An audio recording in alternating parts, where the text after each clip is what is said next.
দেখো, হাই রুষা, কাটিংটা দেখো সবার ফার্স্ট।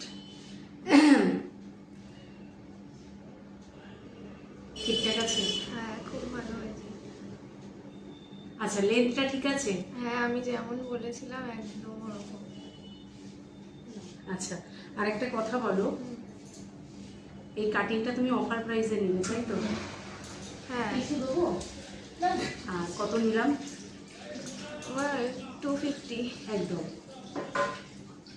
একদম ঠিকঠাক হয়েছে লেয়ারটা? একদম। হ্যাঁ বল, মনে হয়েছে অফার প্রাইসে কাটিং করতে এসে কিছু না আলাদা না, পেলাম? একদম একই রকম। স্যাটিসফাই না? খুব।